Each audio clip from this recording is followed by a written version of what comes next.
ഉൽപ്പത്തി പുസ്തകം അദ്ധ്യായം 49. യാക്കോബിൻ്റെ അനുഗ്രഹം. യാക്കോബ് തൻ്റെ മക്കളെ വിളിച്ചു പറഞ്ഞു, എല്ലാവരും ഒന്നിച്ചു കൂടുവിൻ, ഭാവിയിൽ നിങ്ങൾക്ക് എന്ത് സംഭവിക്കുമെന്ന് ഞാൻ പറയാം. യാക്കോബിൻ്റെ പുത്രന്മാരെ ഒന്നിച്ചു കൂടി കേൾക്കുവിൻ, നിങ്ങളുടെ പിതാവായ ഇസ്രായേലിൻ്റെ വാക്കുകൾ ശ്രദ്ധിക്കുവിൻ. റൂബൻ, നീ എൻ്റെ കടിഞ്ഞൂൽ പുത്രനാണ്, എൻ്റെ ശക്തിയും എൻ്റെ പൗരുഷത്തിൻ്റെ ആദ്യഫലവും. അഹങ്കാരത്തിലും ശക്തിയിലും നീ മുൻപൻ തന്നെ. വെള്ളം പോലെ അസ്ഥിരനായ നീ മുൻപനായി വാഴില്ല. എന്തെന്നാൽ നീ പിതാവിൻ്റെ കിടക്കയിൽ കയറി അത് അശുദ്ധമാക്കി, എൻ്റെ ശയ്യയിൽ കയറി നീ എന്നെ ദ്രോഹിച്ചുവല്ലോ. ശിമയോനും ലേവിയും കൂടപ്പിറപ്പുകളാണ്, അവരുടെ വാളുകൾ അക്രമത്തിൻ്റെ ആയുധങ്ങളാണ്. അവരുടെ ഗൂഢാലോചനകളിൽ എൻ്റെ മനസ്സ് പങ്കുകൊള്ളാതിരിക്കട്ടെ, അവരുടെ സമ്മേളനത്തിൽ എൻ്റെ ആത്മാവ് പങ്കുചേരാതിരിക്കട്ടെ. എന്തെന്നാൽ തങ്ങളുടെ കോപത്തിൽ അവർ മനുഷ്യരെ കൊന്നു, ക്രൂരതയിൽ അവർ കാളകളുടെ കുതിഞരമ്പ് വെട്ടി. അവരുടെ ഉഗ്രമായ കോപവും ക്രൂരമായ ക്രോധവും ശപിക്കപ്പെടട്ടെ. ഞാൻ അവരെ യാക്കോബിൽ വിഭജിക്കും, ഇസ്രായേലിൽ ചിതറിക്കുകയും ചെയ്യും.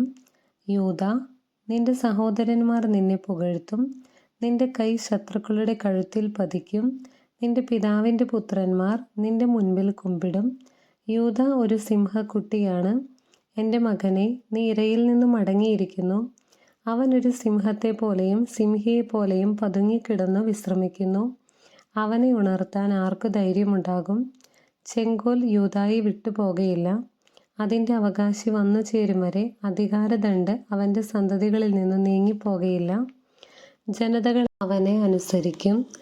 അവൻ തൻ്റെ കഴുതയെ മുന്തിരിവള്ളിയിലും കഴുതക്കുട്ടിയെ വിശിഷ്ടമായ മുന്തിരിച്ചെടിയിലും കെട്ടിയിടും. തൻ്റെ ഉടുപ്പ് വീഞ്ഞിലും മേലങ്കി മുന്തിരിച്ചാറിലും കഴുകും. അവൻ്റെ കണ്ണുകൾ വീഞ്ഞിനേക്കാൾ ചെമന്നും പല്ലുകൾ പാലിനേക്കാൾ വെളുത്തുമിരിക്കും. സെബുലൂണാകട്ടെ കടൽ തീരത്ത് വസിക്കും, അവൻ കപ്പലുകൾക്ക് അഭയകേന്ദ്രമായിരിക്കും. സീദോനായിരിക്കും അവൻ്റെ അതിർത്തി. ഇസാക്കർ ഒരു കരുത്തുറ്റ കഴുതയാണ്, അവൻ ചുമടുകൾക്കിടയിൽ കിടക്കുന്നു. വിശ്രമസ്ഥലം നല്ലതെന്നും ദേശം മനോഹരമെന്നും അവൻ കണ്ടു. അതുകൊണ്ട് അവൻ ചുമട് കയറ്റാൻ ചുമൽ കുനിച്ചു കൊടുത്തു. കൂലിവേല ചെയ്യുന്ന ഒരു ദാസനായി തീർന്നു. ഇസ്രായേലിലെ മറ്റു ഗോത്രങ്ങളെപ്പോലെ ദാൻ സ്വന്തം ജനങ്ങൾക്ക് ന്യായം നടത്തിക്കൊടുക്കും. ദാൻ വഴിവക്കിലെ സർപ്പവും പാതയിലെ അണലിയുമായിരിക്കും. അവൻ കുതിരയുടെ കുതികാലിൽ കടിക്കും, കുതിരക്കാരൻ മലർന്നു വീഴുകയും ചെയ്യും. കർത്താവേ, ഞാൻ അങ്ങയുടെ രക്ഷ കാത്തിരിക്കുന്നു. ഗാദിനെ കവർച്ചക്കാർ ആക്രമിക്കും, എന്നാൽ അവൻ അവരെ തോൽപ്പിച്ചോടിക്കും. ആശേറിൻ്റെ ആഹാരം സമ്പന്നമായിരിക്കും, അവൻ രാജകീയ വിഭവങ്ങൾ പ്രദാനം ചെയ്യും. സ്വച്ഛന്തം ചരിക്കുന്ന ഒരു പേടമാനാണ് നഫ്താലി, അവൻ മൃദുലവാക്കുകൾ പൊഴിക്കുന്നു. നീരുറവയ്ക്കരികെ നിൽക്കുന്ന ഫലസമൃദ്ധമായ വൃക്ഷമാണ് ജോസഫ്, അതിൻ്റെ ശാഖകൾ മതിലിനു മീതെ പടർന്നു നിൽക്കുന്നു. വില്ലാളികൾ അവനെ കഠിനമായി വേദനിപ്പിച്ചു, അവർ അവനു നേരെ അമ്പെയ്യുകയും അവനെ ഞെരുക്കുകയും ചെയ്തു. എന്നാൽ അവൻ്റെ വില്ല് ഉറച്ചു നിന്നു. യാക്കോബിൻ്റെ ശക്തനായ ദൈവം, ഇസ്രായേലിൻ്റെ പാറയായ ഇടയൻ തൻ്റെ കൈകൾ കൊണ്ട് അവൻ്റെ കൈകളെ ശക്തിപ്പെടുത്തി. നിന്റെ പിതാവിൻ്റെ ദൈവം നിനക്ക് തുണയായിരിക്കും. സർവശക്തനായ ദൈവം നിന്നെ അനുഗ്രഹിക്കും. മുകളിലുള്ള ആകാശത്തിൻ്റെയും കീഴിലുള്ള ആഴത്തിൻ്റെയും ഉദരത്തിൻ്റെയും മാറിടത്തിൻ്റെയും അനുഗ്രഹങ്ങൾ നിനക്കുണ്ടാവട്ടെ. നിന്റെ പിതാവിൻ്റെ അനുഗ്രഹങ്ങൾ നിത്യപർവ്വതങ്ങളുടെ ഔദാര്യത്തെക്കാളും ശാശ്വതഗിരികളുടെ അനുഗ്രഹങ്ങളെക്കാളും ശക്തങ്ങളാണ്. അവ ജോസഫിൻ്റെ ശിരസിൽ തൻ്റെ സഹോദരരിൽ നിന്ന് വേർപെട്ടിരുന്നവൻ്റെ മൂർധാവിൽ വർഷിക്കപ്പെടട്ടെ. ആർത്തിയുള്ള ഒരു ചെന്നായാണ് ബെഞ്ചമിൻ, അവൻ രാവിലെ ഇര വിഴുങ്ങുകയും വൈകുന്നേരം കവർച്ച മുതൽ പങ്കിടുകയും ചെയ്യും. ഇവരാണ് ഇസ്രായേലിലെ 12 ഗോത്രങ്ങൾ. അവരുടെ പിതാവ് അവരോട് പറഞ്ഞതാണിത്. അവൻ എല്ലാവരെയും അനുഗ്രഹിച്ചു, ഓരോരുത്തർക്കും ചേർന്ന വിധത്തിലാണ് അവരെ അനുഗ്രഹിച്ചത്. യാക്കോബിൻ്റെ മരണം.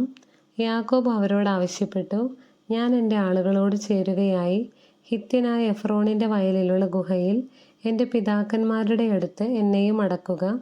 മാമ്രയ്ക്കു കിഴക്ക് കാനാൻ ദേശത്തുള്ള മക്പെലായിലെ വയലിലാണ് ആ ഗുഹ. ശ്മശാന ഭൂമിക്ക് വേണ്ടി ഹിത്യനായ എഫ്രോണിൽ നിന്ന് അബ്രാഹാം അവകാശമായി വാങ്ങിയതാണ് ആ വയലും ഗുഹയും. അബ്രാഹത്തെയും ഭാര്യ സാറായെയും അവിടെയാണ് അവർ അടക്കം ചെയ്തത്. അവിടെ തന്നെയാണ് ഇസഹാക്കിനെയും ഭാര്യ റെബേക്കയെയും സംസ്കരിച്ചത്. ഞാൻ ലെയായെ സംസ്കരിച്ചതും അവിടെ തന്നെ.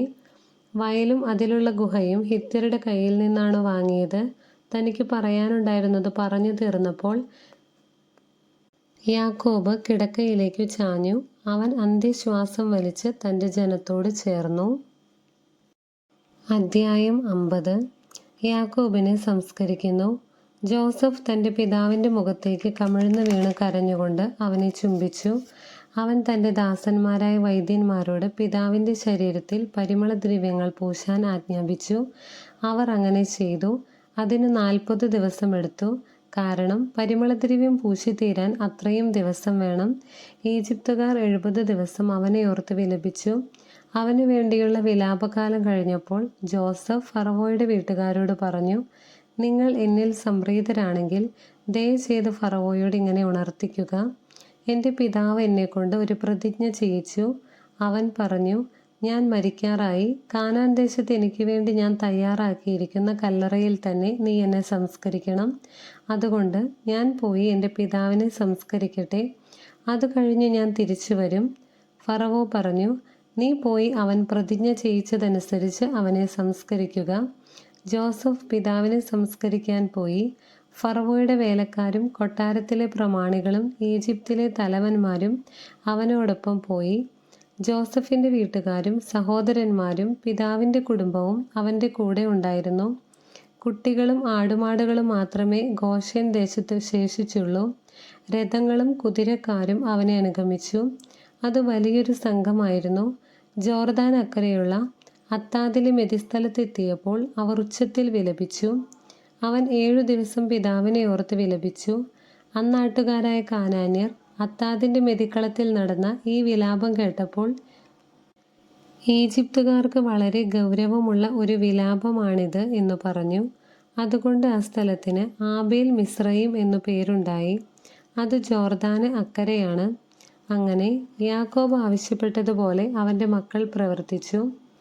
അവർ അവനെ കാനാൻ ദേശത്ത് കൊണ്ടുപോയി മാമ്രയ്ക്ക് കിഴക്ക് മക്പെലായിലുള്ള വയലിലെ ഗുഹയിൽ സംസ്കരിച്ചു. അബ്രഹാം ഹിത്യനായ എഫ്രോണിൽ നിന്ന് ശ്മശാന ഭൂമിക്ക് വേണ്ടി വയൽ ഉൾപ്പെടെ അവകാശമായി വാങ്ങിയതാണ് ആ ഗുഹ. പിതാവിനെ സംസ്കരിച്ചതിനു ശേഷം ജോസഫ് സഹോദരന്മാരും കൂടെ പോയ എല്ലാവരുമൊത്ത് ഈജിപ്തിലേക്ക് മടങ്ങി.